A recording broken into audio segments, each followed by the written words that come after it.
everybody, how you doing? I'm back with another video. My name is Jack, or iJacap. It's been a hot minute since I've made a travel video. As you know, we have been in the pandemic for over 16 and a half months now. If you follow me on Instagram, if you don't, I suggest you do. I'll put a video on the screen of my Instagram page so you can follow me on there if you want to stay up to date on the things I'm up to on a daily basis. For those of you who've been following me long enough, you know where I stand on this pandemic, and you know that I've been pressing the governments to open up travel and get a clear plan put forward for travel. But today's video, I'm going to talk about cheap flights and putting together vacation packages for affordable prices. And finding those cheap destinations and finding those cheap Airbnbs, because if you're like me, you're just itching to get out of your environment, because this being at home all the time, it's driving me nuts. It's driving me nuts. It's driving me crazy. It's driving me crazy. So I've got a couple apps, or I've got one app to show you today. I've got one website that I use to find good prices for flights, and that's Google Flights. And then I've also got another app that I use on my phone, which is called Hopper, and that watches flights for you. And then for accommodation, I have to show you Airbnb. You've probably heard of Airbnb. Everyone's heard of Airbnb. It's like the millennial app of 2020, 4 years before it. Like, it's the most popular travel app, I think, on the App Store. I think it's like number 5 or something crazy like that. I don't know. Anyways, enough rambling. Enough. I'm just all over the place. All over the place. I'm rambling. I haven't made a video in a very long time. I haven't spoken on camera in a minute. It's been a while. I'm sorry, I've forgotten how to do things. So I'm going to show you what I'm doing. Okay, so I'm gonna record my screen. So as you can see, my screen is, I'm showing you my screen right now, and we're on Google Flights. As you can see, my departure city is Toronto, right? So where to? Say we don't know where we want to go. We want to look and see where there is a cheap place to go. Say we want to find somewhere for under $600. We want to find a flight somewhere for under $600, wherever it may be. So say we know what dates we want to go. Say we want to go sometime in August. Say we want to go on a Wednesday, leave on the 11th of August, return on the 18th of August, and go for a week. And it's going to load. We're going to hit search. It tells you government advisory, blah, blah, blah, COVID-19, check to make sure your destination.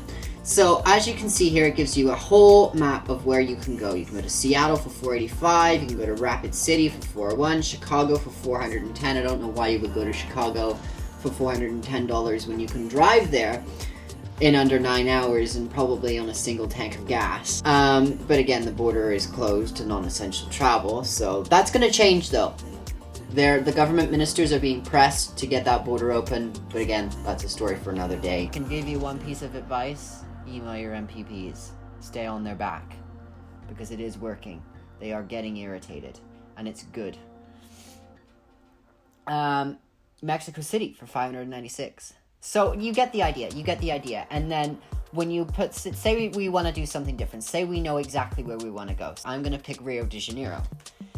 And we know exactly where we want to go, and we're going to look at the prices and see what they are. So I see that it's $642 right now for a week, from August 11th to the 18th, which is actually really good price. But I'm going to click up here, and as you can see, it's given me a price chart. What? Isn't that cool? I know, it's revolutionary, right? So I actually leave for this trip on the 25th of October, and I'm going till the 5th of November, and it's actually $144 more expensive than when I booked it. So that's why you keep an eye on prices. Okay, so that's Google Flights in a nutshell. That's how I find the cheapest flights, is I look and then I compare the dates in the calendar and pick the cheapest days to fly. Typically, your cheapest days of the week to fly are Tuesdays and Wednesdays.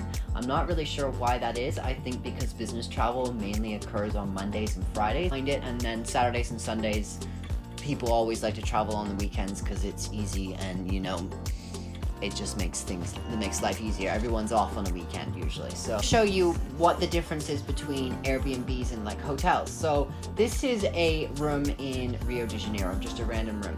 $61 a night. Are you going to find a hotel room in Rio de Janeiro for that price downtown? I guarantee you probably won't. You'll probably be paying a minimum of $120 a night.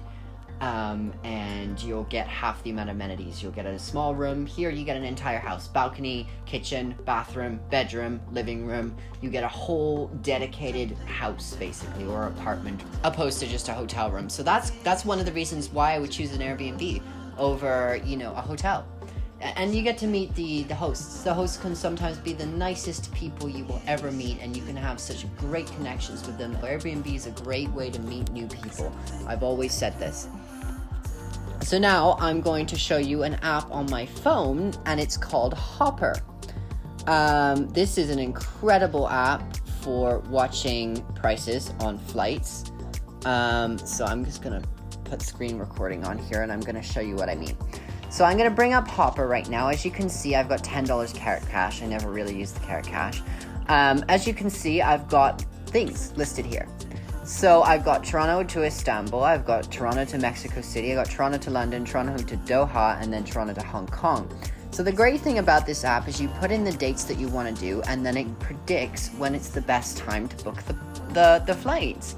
So it's fetching the prices for Hong Kong now. Let's have a look at what the Hong Kong flights are like, and like how expensive they are, and what the prediction is for the dates that I've chosen, which are the 11th to the 20th of January. It's taking a minute here. I don't know why it's taking so long. Oh, here we go.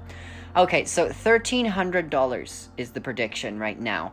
As you can see, it's going to give you a prediction until November 13th. It's saying over the next 5 months, the prices could vary, dropping as low as $984, a savings of $333.